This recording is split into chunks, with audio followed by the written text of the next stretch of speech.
But Yeah, that I watched it for the second time today. mm, Um, well, listen to it, and yeah, I just interrupted you. You were what part were you? Were you at the end? That interesting, about all half an interesting hour bit. to the end, they were talking about musicians and how he knew this musician that the other one loved, and vice versa. Or, yeah. So they haven't got to the Jews yet. Okay, no. Yeah, yeah. I kind of love that I get to make that statement because it's fucking hilarious. You haven't got there yet. The fucking 4 hour Joe Rogan experience with it's Eric Weinstein. Sorry, Yes. right? Yeah, I always get him and his brother mixed up with uh now I'm gonna forget his brother's name. Brett. Brett and Heather. Yes. Yeah. That took me a Yeah, while no. too. Yeah. Yeah, he's talking about like physics and UFOs and energy for the whole time and me being on the more conspiracy theory end of the spectrum, which sort of brings a lot of topics together in that whole world, and that was fascinating. And then talks about musicians for like 15 minutes, and then it's like uh straight into the Jewish question, just like that. Because I bring up Kanye. Oh, that's going to be spicy. Yeah, it is. And it's no, but it's a really productive conversation. I think he's on the money with that as well, Hmm. which was my feeling at the time with what happened with him. So yeah. Evening. That is a fucking Hi. big glass of milk. I'm having some. Shiva. Hi, Michael. We're recording at the moment. Oh, it's fine. Okay, just letting you know. Like it's Yeah, yeah, no, she knows. We can, yeah, it might be. You don't know. a Um, good thumbnail. God damn it. Um, yeah, it's late at night for us. It's like 10 o'clock. And we just came back from a damn church service. I'm like, oh yeah, 5:30 potluck thingy at church and inauguration of the new pastor and all that. That'd be good. He's an open-minded individual, so that's some opportunity at the church. I'll go along and, press the flesh and say, hey, you should let me speak. I was Oh like, god. no, it's 10:30 at night. Mm. I can't believe that it happened. It's weird. I thought they'd all be in bed at 6. Hmm. Guess not. Yeah. Yeah. Sorry. Got distracted. Yeah. The thing that listening The, to that yeah, podcast. Sorry, I cut you off by talking. that's right. It's just like, what were we talking about? Oh, that's right. The Jews. Um, No, I haven't got to that bit yet. yeah, it is really intense. Oh, do you want spoilers? Not spoilers, I guess. Meh. Yeah. Oh, Go it's an ahead. interesting bit, but he's talking. It's about the whole Kanye drama and all of that, and he's making reference to what Kanye was trying to do, which I'm glad that someone publicly has done because I was really annoyed about that entire situation as well. Um, Kanye was making the point of we're supposed to be able to say anything, right? Free speech advocates.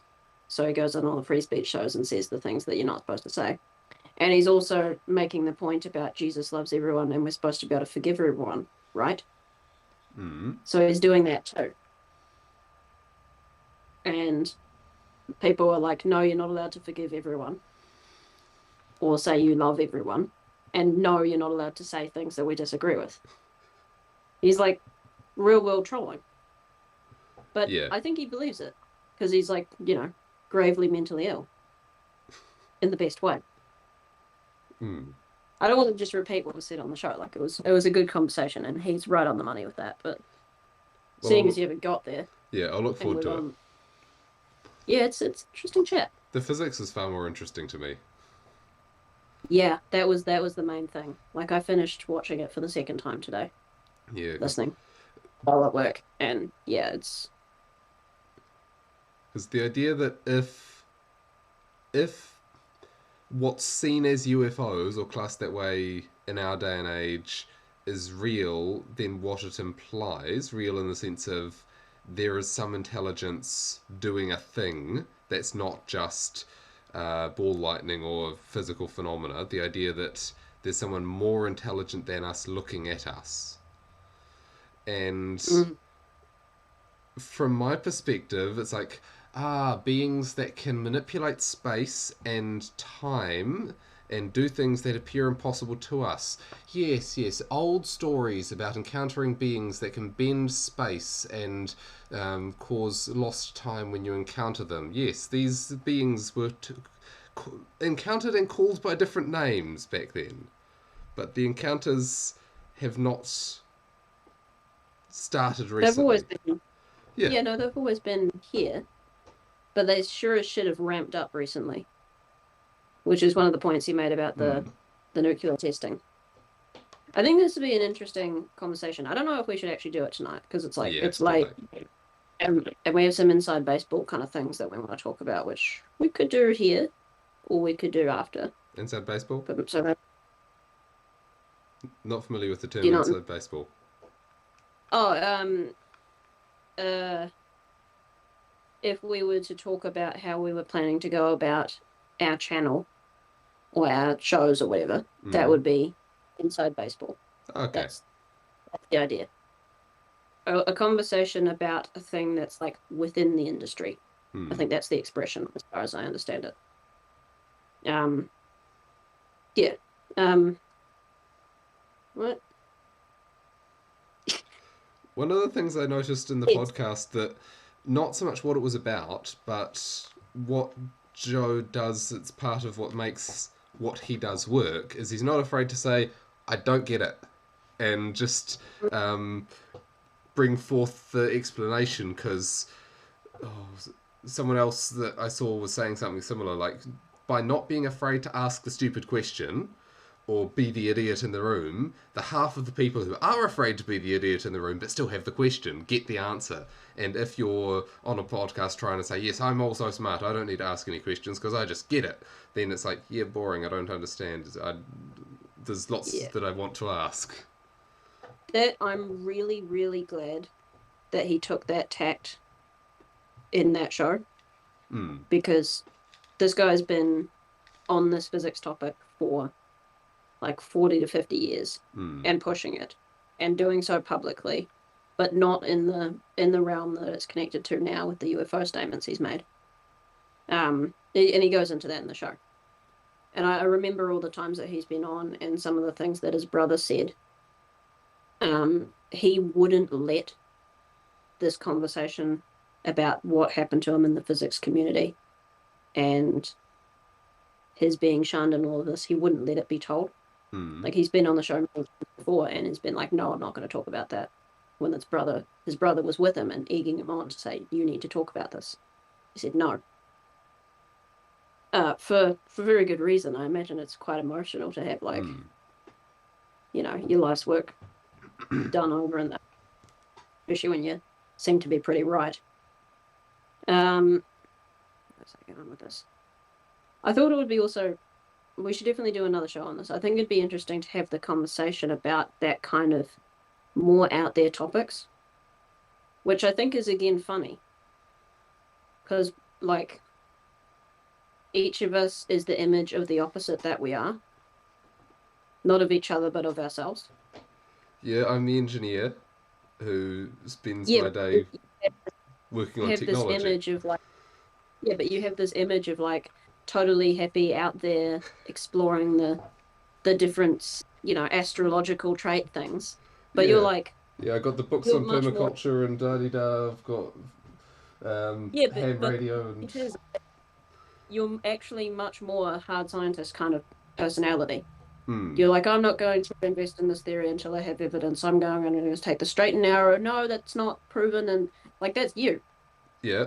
Whereas I'm the opposite. I appear as very old school conservative. I wear the cross, and I believe in the traditional society. And I'm out here like, nah, bro, you don't know what they're hiding from us, the aliens and the technologies, and it's all very clear. Yeah, and here I am taking my straight and narrow hypotheses into astrology, and let us examine this and test it. And it's like, oh, these are some interesting results. Yeah. And it's like, whereas I'm not that person. I've always been the person who's looking at the world and I go, well, I see these 6 things that all tell the same story.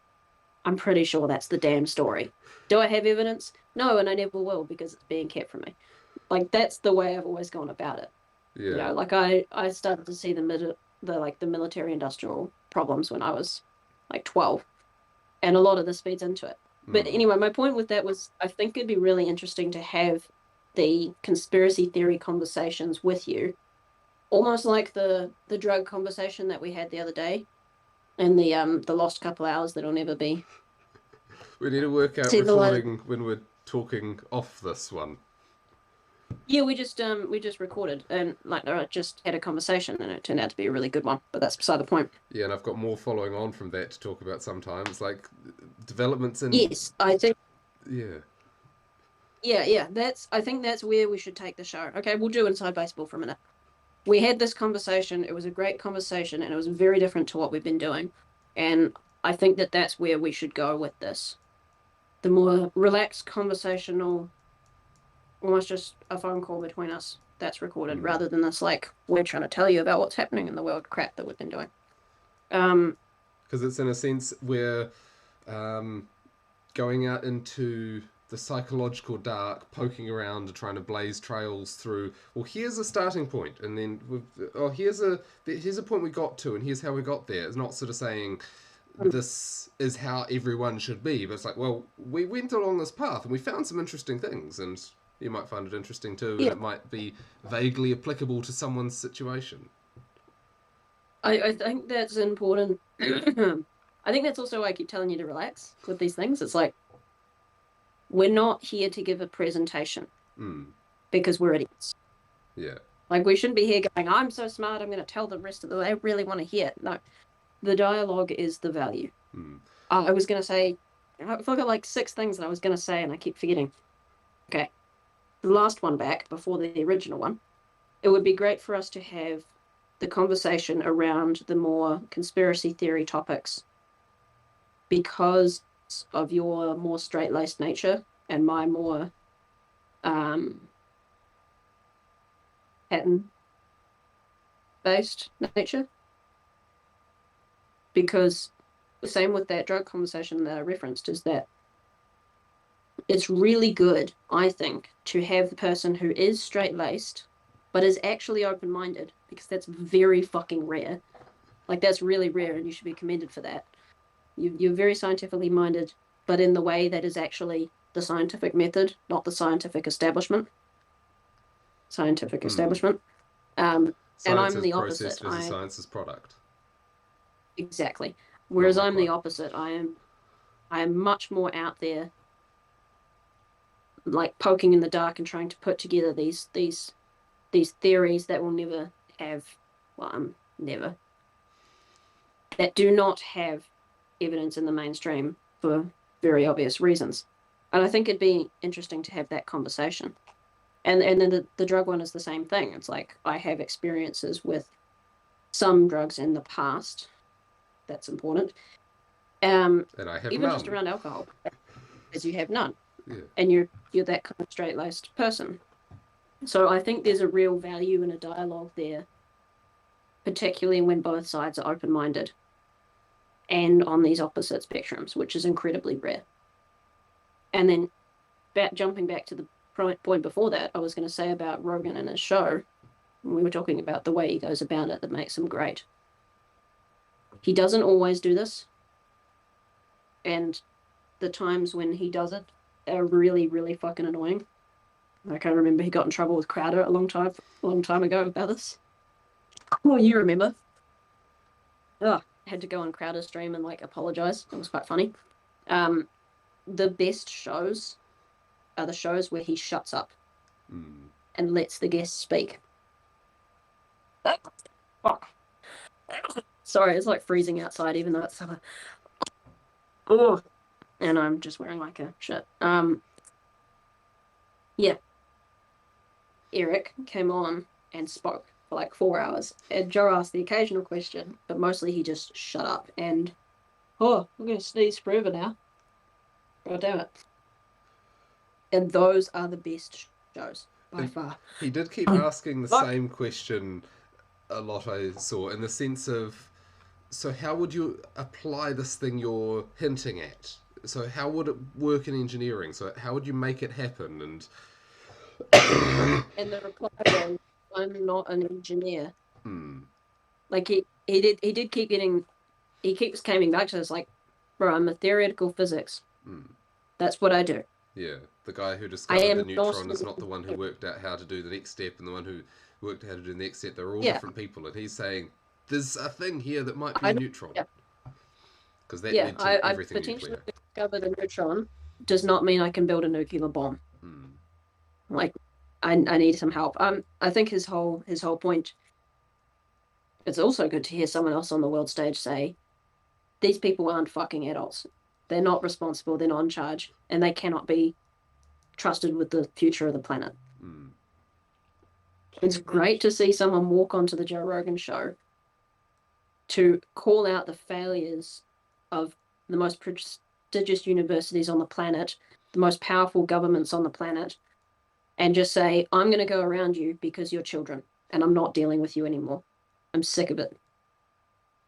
Yeah, Whether he's right or wrong, that message is enough. The point that he was making about the way that the conflict in Ukraine is being approached in the West, as in they're treating it arrogantly, like they have the power to decide what will happen. We'll send some weapons and beat up Russia, and oh, we're winning so much. No, we're still winning so hard. Yeah, we're winning so hard now. And it's like, the point was made somewhere that Russia hasn't really lost a war before they had casualties of like 500,000 people.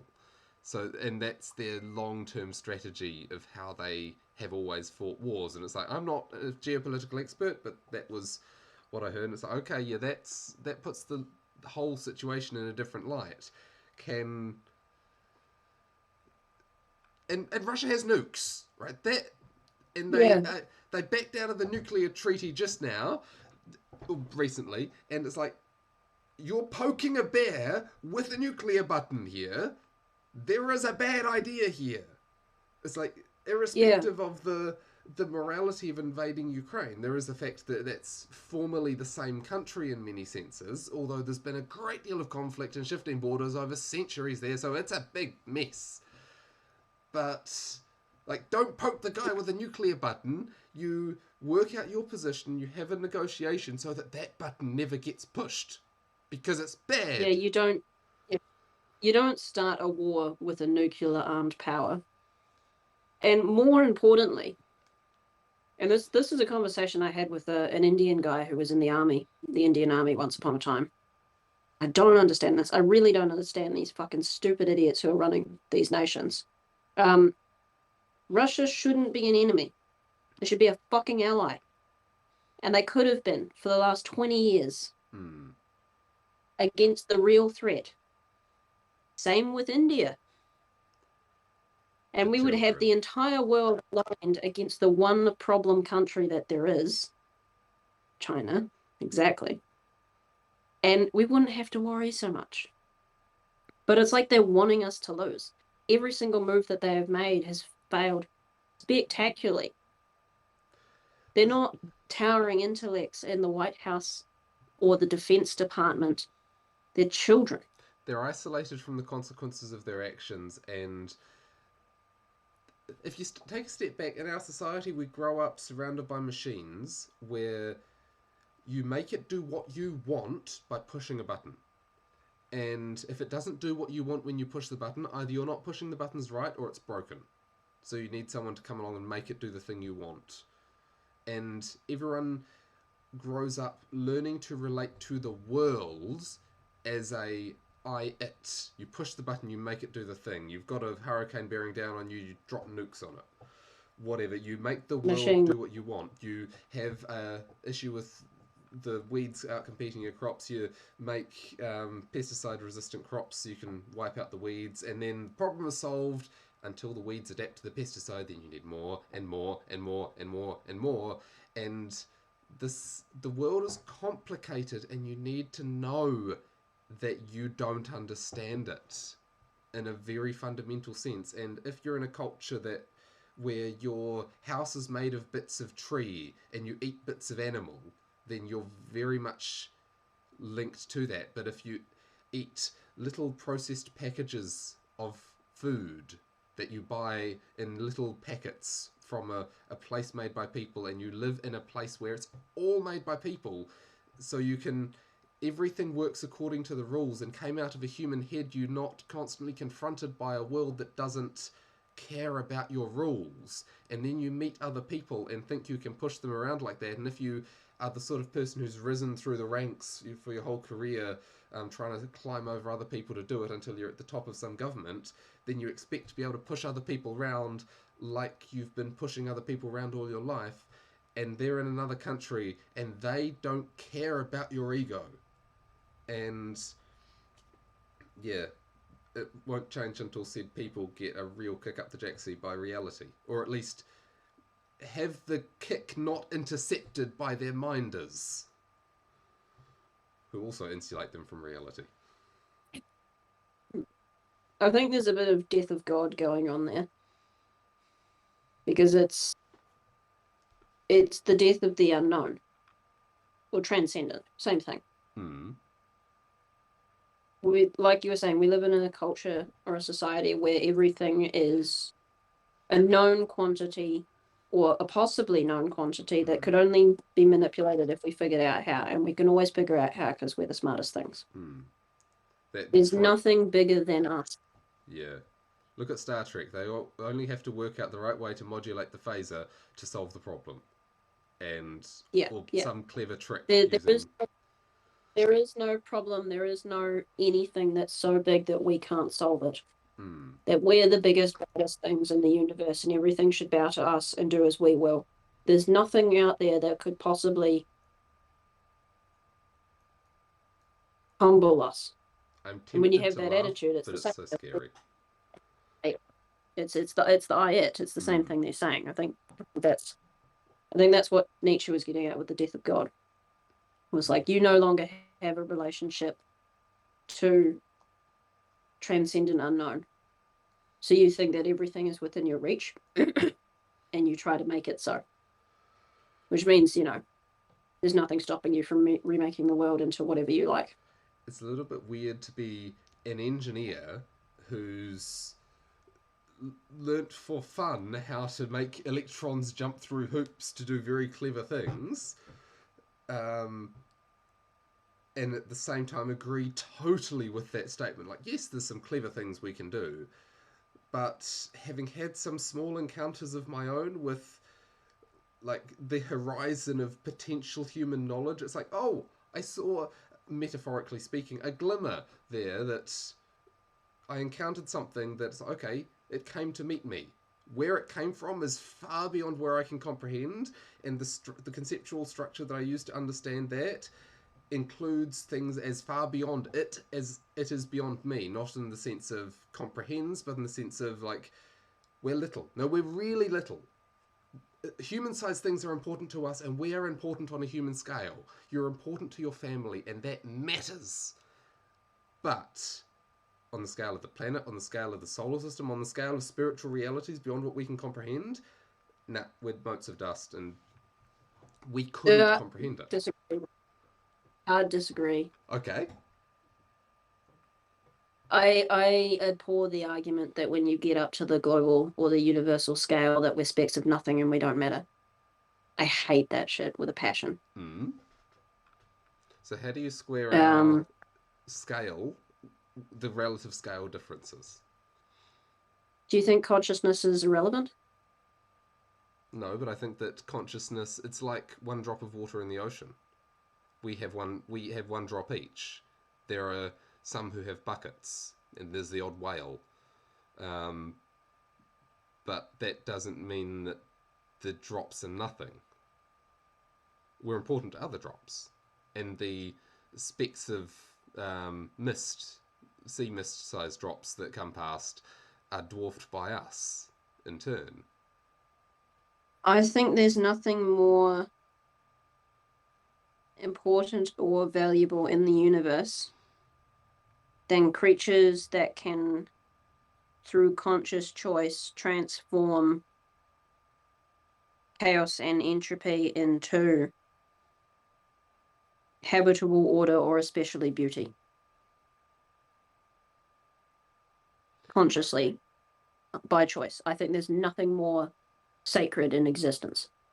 The spiritual context that I agree with that point, and to me it makes sense within the structure I was talking about, because the spiritual context that, now, I didn't invent this by any stretch of the imagination. I read it, heard about it. Oh, that's interesting. Yes, it makes sense of the world as I understand it. It's a convenient theory, so it's like, yeah, it's the best I've got.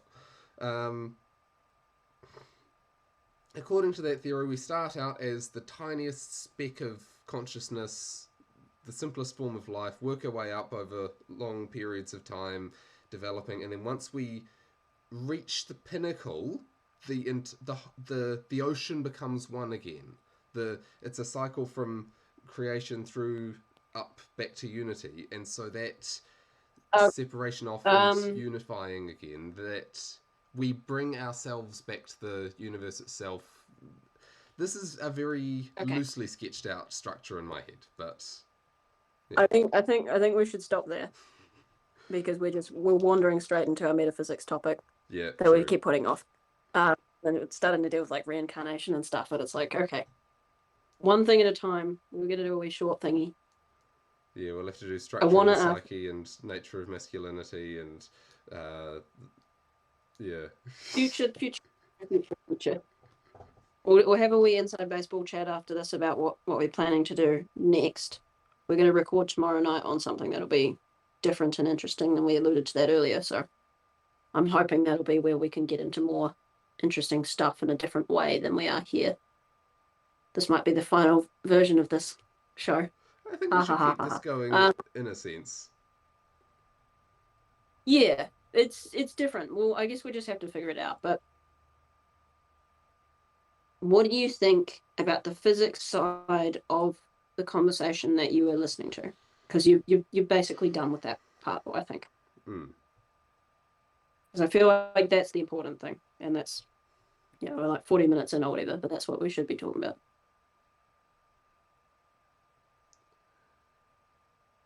Not impossible. Like we've achieved things that looked impossible before we achieved them in the past.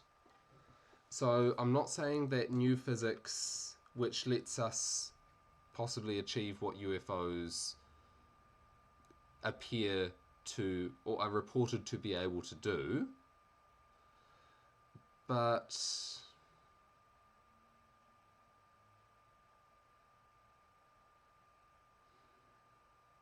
there's a lot of ifs in it yet. I'm not going to hold my breath on it. I'll be very interested to see anything solid come out of it. But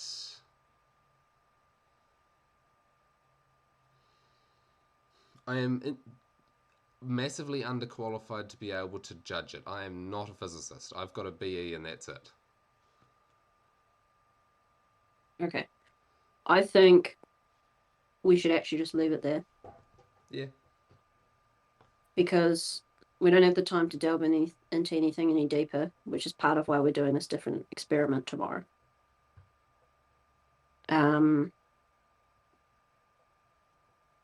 This can basically serve as a trailer episode. Trailer episode for... What are we going to call it? What? I don't know.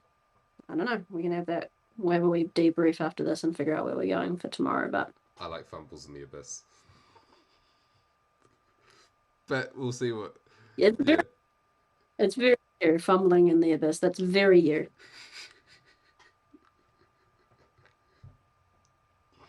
I apparently have a brand. Or at least a style. Brand. Sorry, I cut you off. We all have a brand. You're fumbling in the dark. What would be my brand version of that? A light in the abyss. I don't know. I got some different ideas, and we can play around with that. I doubt it'll be either one of those, but it's still funny.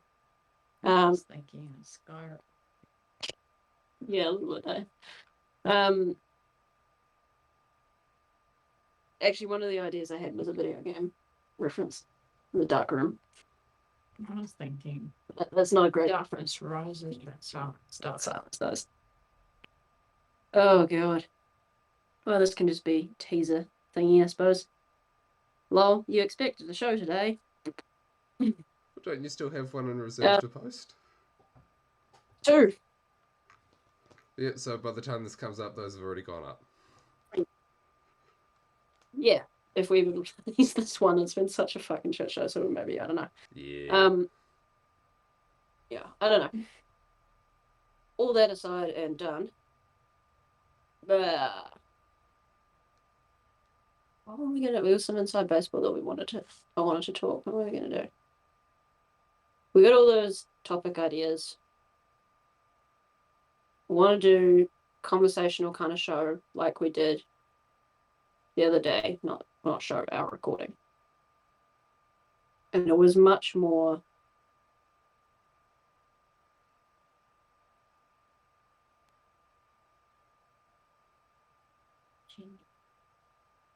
yeah, actually that's the right word. Genuine.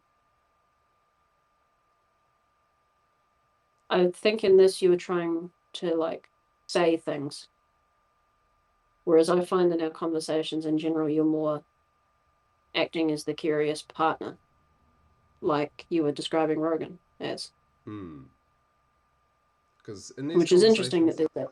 I really feel like I've got no idea what I'm doing. I'm just responding to you, and I feel like you're leading it, and I'm sort of doing interesting offshoots in each direction. You're sort of guiding them around the narrative center. At least that's my impression. Okay. I'm just responding. I can sort of see a bit. I'm just trying to have a conversation, to be honest. I don't want to be like doing some planned formulated show. That's not what I want to do. And I think that's why the experiment tomorrow might be a better idea. I think you might relax a bit off camera too. Yeah, because the sorts of like conversations.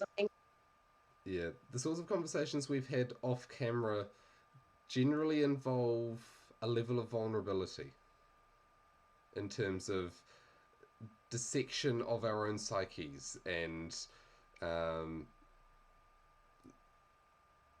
impulsive speaking from it's like ask a question. Oh, I really didn't expect that answer from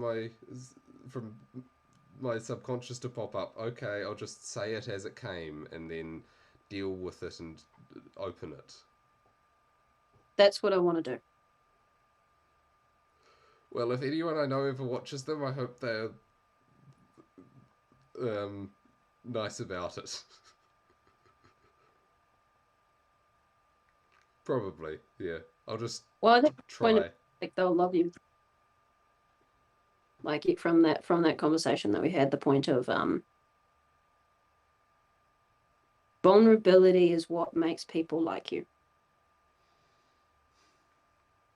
You don't want to try and be the smart guy and everyone's like, oh wow, I'm so impressed with his like rants and takes. You think about people that went down that road, like Stephen Molyneux is a good example of that. He just goes on a show to his few followers who think he's the genius, and he just rants and rants and rants and rants and rants. Same with Owen Benjamin. God, yeah.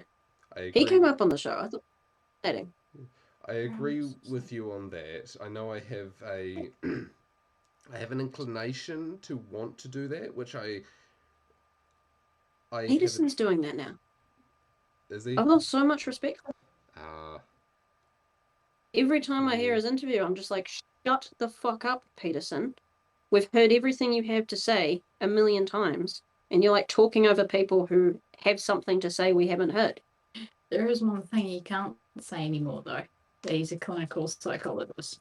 I think technically he still is. Give it a couple weeks. Yeah. I'm a clinical psychologist. Not anymore, you're not. Like every now and then he has a good point and he goes off on something new, like that thing about saying no and the implications it has for men and women. Yeah. I thought really valuable because it's something he hasn't said before.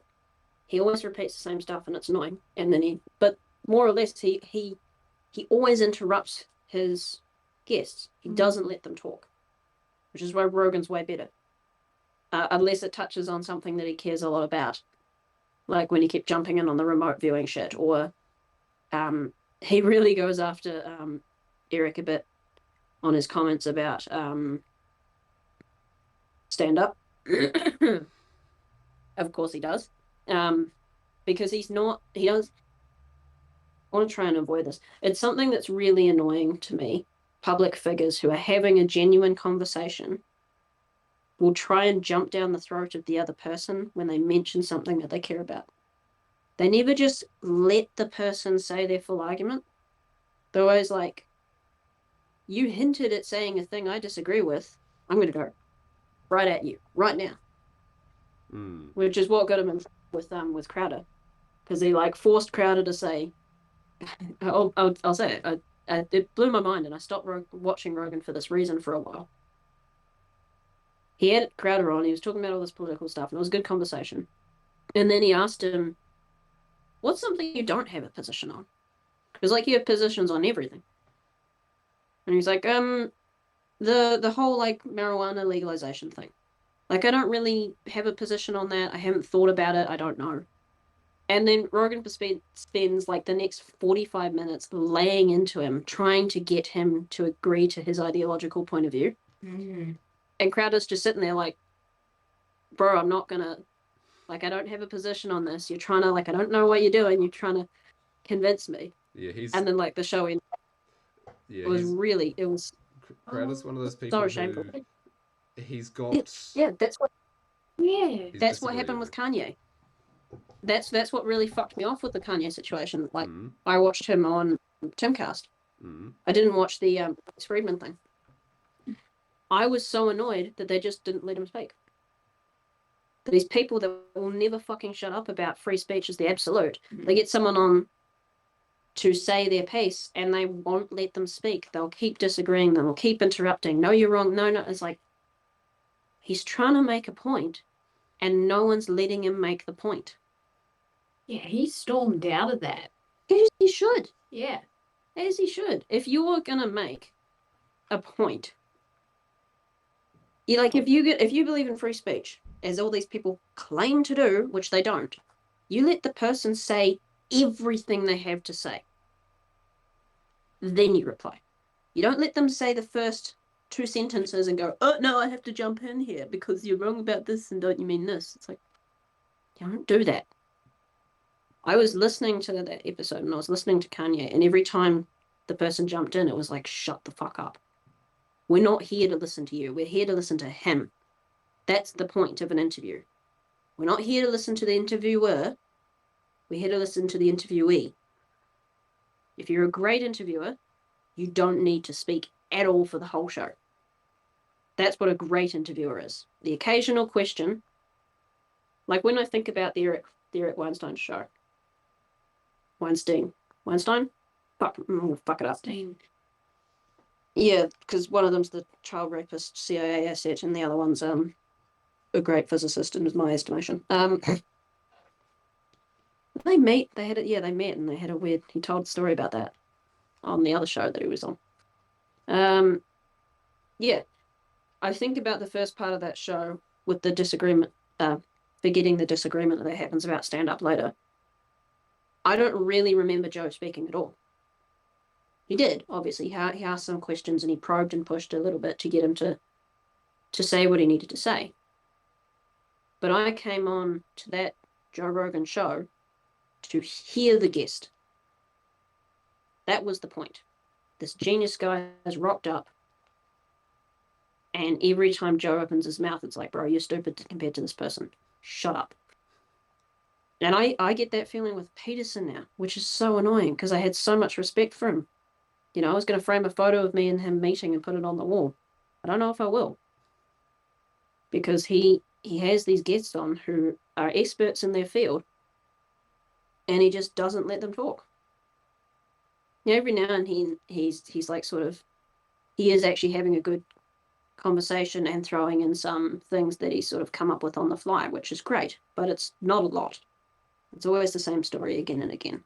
He's lost his mojo a bit.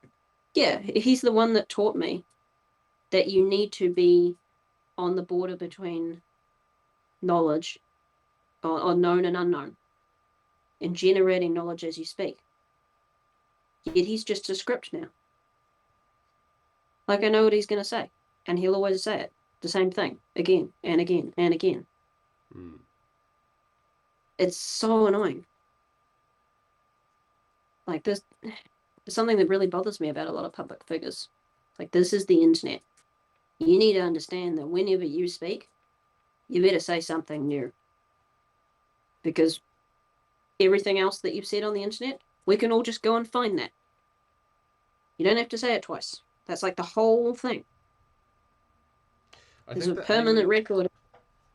aiming for that border between order and chaos is good, but to always be there, I think, may be a very high standard to reach. And It is. But for the person who made that knowledge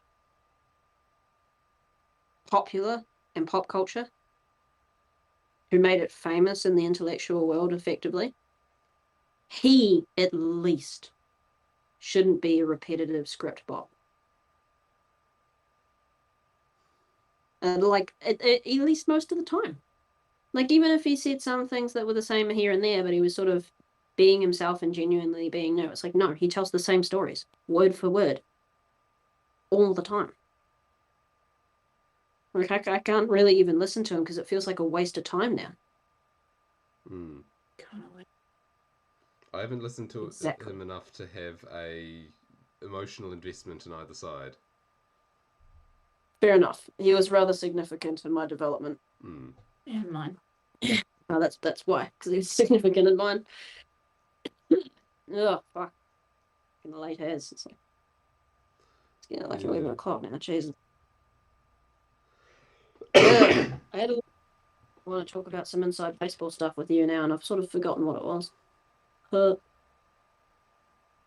We wanted to play around and figure out a name, but I still think that that's probably going to come in this sort of diagnosis of me episode that we're planning. That'll be interesting. I want to see. Which of us is getting diagnosed here? Me. Oh, okay, you're having a turn. Yeah, that's why I'm actually really looking forward to it. And that conversation yesterday or the day before, where I sort of realizing, like, I've got a vague notion, mostly emotional driven, about what I love and what I should be doing. And I don't really know. And then you've done this sort of astrological research, which would be kind of funny to do at the same time. And I'd like to sort of explore that with you, and then through doing that, hopefully come up with a plan on how we want to go about our conversations. And then hopefully figure out that other name that we were talking about, because we had one that was relatively close for you, although I think we should still workshop that a bit. Maybe do the same process with you as well, to figure out, like, right, what it is that we both want to do, how we can put that together to make something, what we call it, boom, start from there, probably on a new channel with that as the name. And then change up the format to fit it.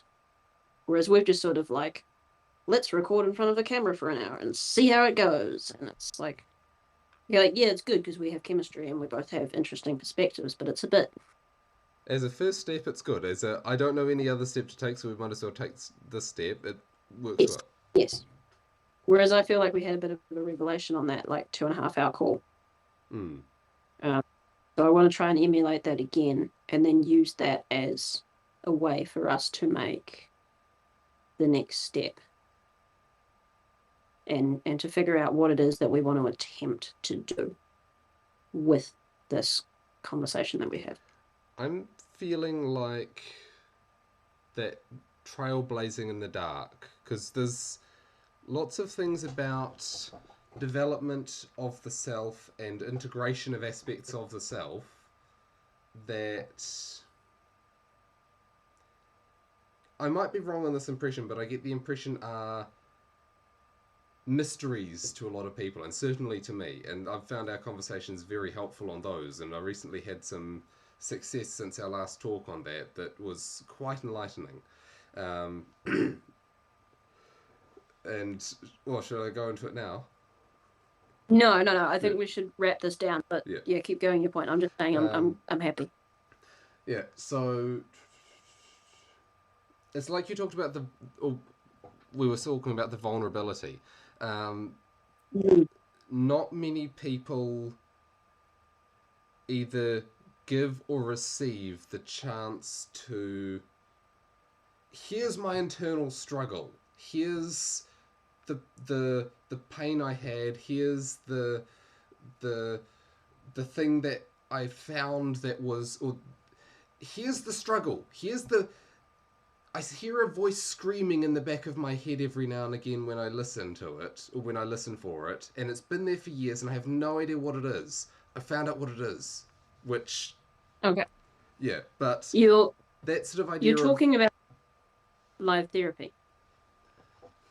I guess, yeah. Like, yeah. Does that I have mentioned value Stephen to other people? Molyneux.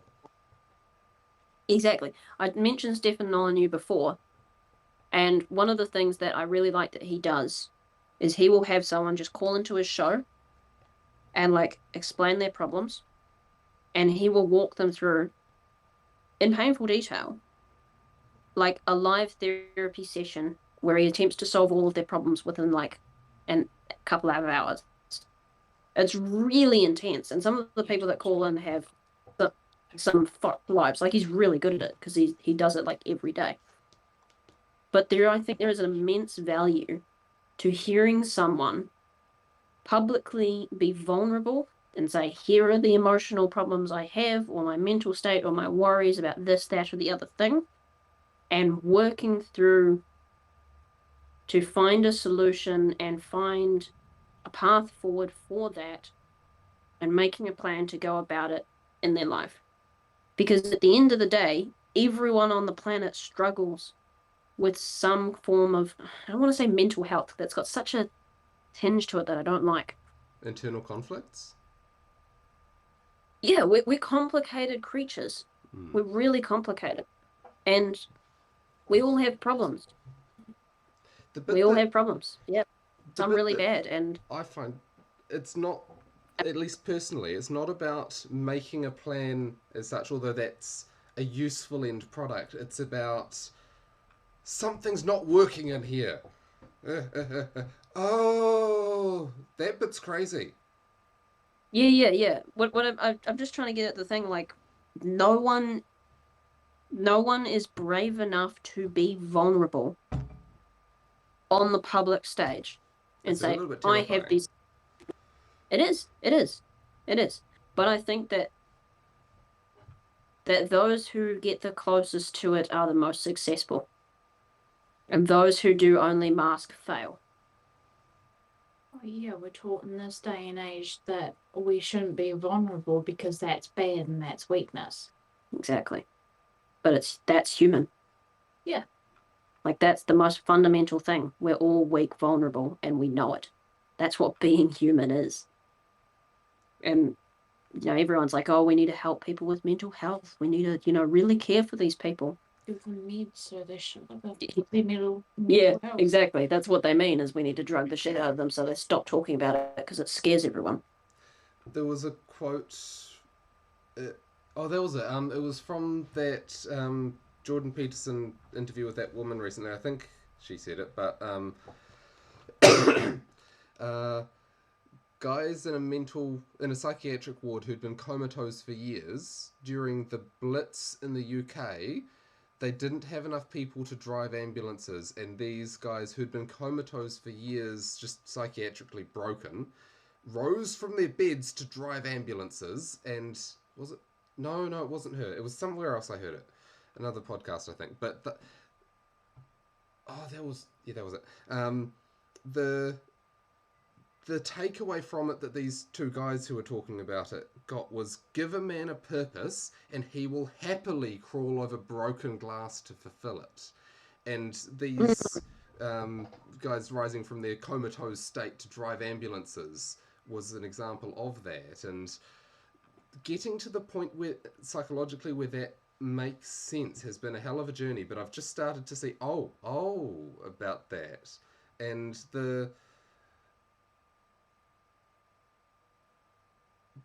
like something that we're not allowed to talk about, and to go on a short tangent from it that's staring me in the face, that we're not allowed to talk about the differences between men and women. And it's like, okay, yes, there's a lot of overlap there, but the bell curves are distinct. You have feminine men and masculine women, and that whole area is confusing to me. But if we separate the idea of masculine and feminine from the people who exhibit it, then it becomes slightly clearer to talk about, at least.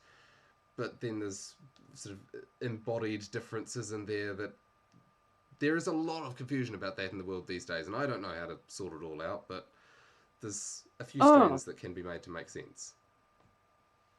I just had a thought, Hmm. and I think it might be what I was trying to get at with the whole like mental issue thing. It's not about mental health.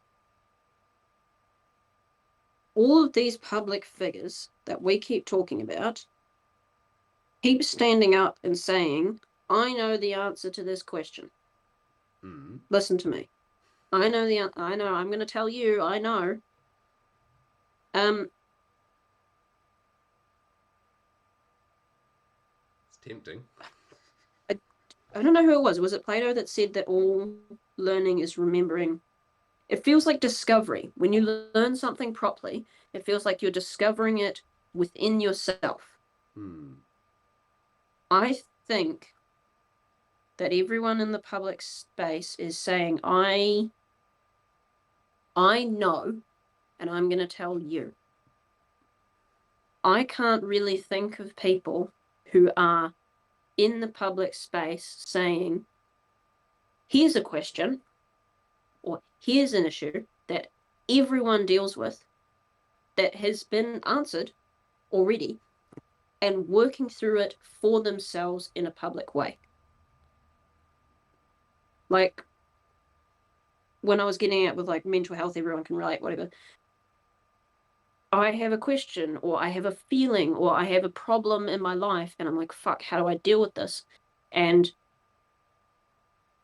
through a dialogue with someone else, working through that problem for myself, learning, growing, discovering, having revelations, and overcoming that problem, a process of discovery and being humble and seeking truth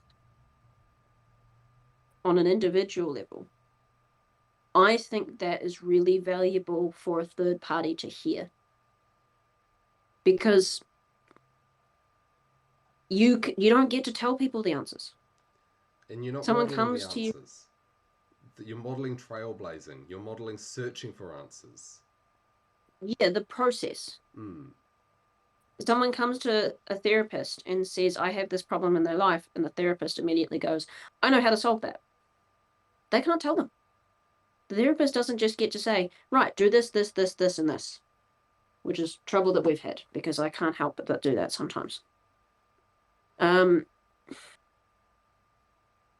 What the therapist has to do is help guide that other person through the process of self-discovery to learn the answer to their question. And that's how all human beings learn and face problems. You don't get to go to a person and say, you're suffering because of this, so do this, and then you're better. It doesn't work. Whereas a conversation that people could watch and listen to, whichever, or both, or whatever, that is just two people being humble and saying, I don't have the answer. I feel this way, or I think this way, or I wonder about this thing. And, what am I going to do? Or what do you think? And just trying to overcome it and figure it out. It's like I think there's real. the representation that we use in language for, say, the answer to a problem, is not the answer to the problem. It's a representation of it. It's like, I found treasure. Here's a map to it. Great. I have no boat. What use is this to me? if you don't get there yourself, you don't have the answer.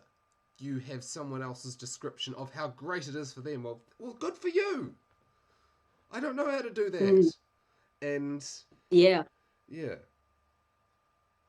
I think also I'm attempting to describe what we're going to do, but that comes back to our issue from the other day, which is like, if we're doing it right, I can't tell you what it is because I'm discovering it as I go. That's the point. I don't get to make a plan of like, right, I'm going to do this show, I'm going to talk about this thing, because if I'm doing it right, it'll be a discovery in the process.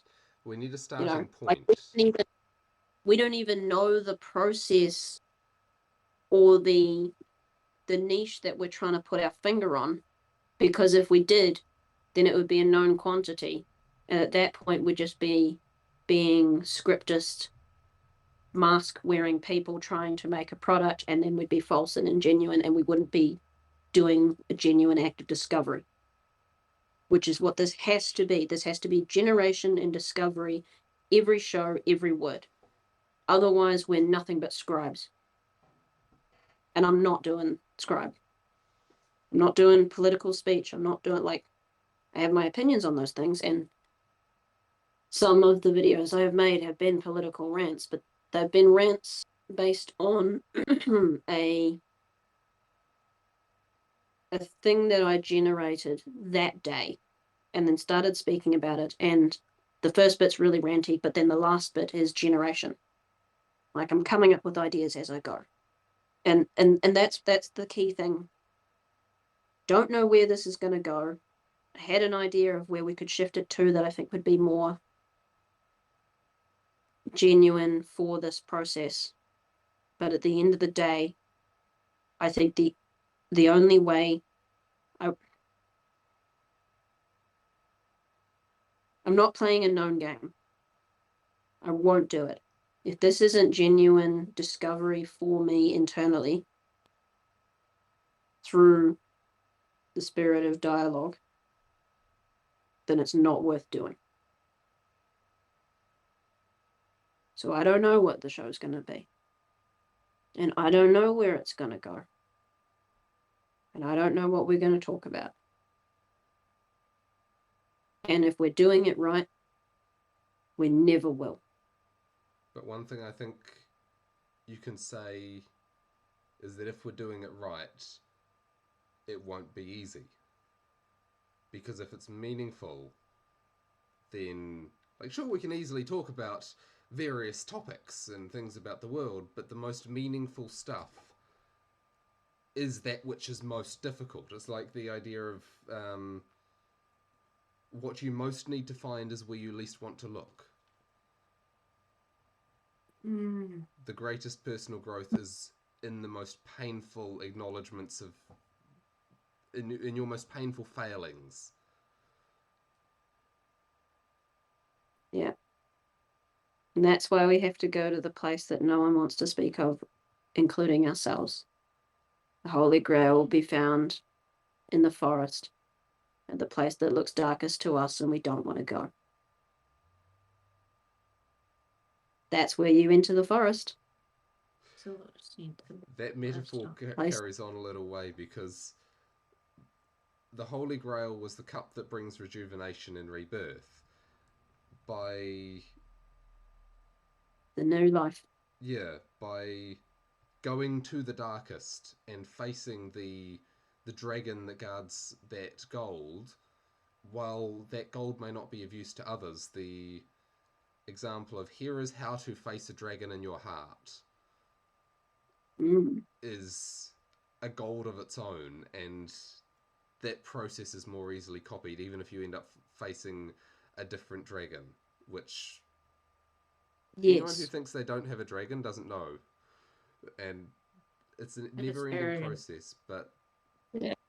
Yeah. I love How to Slay a Dragon.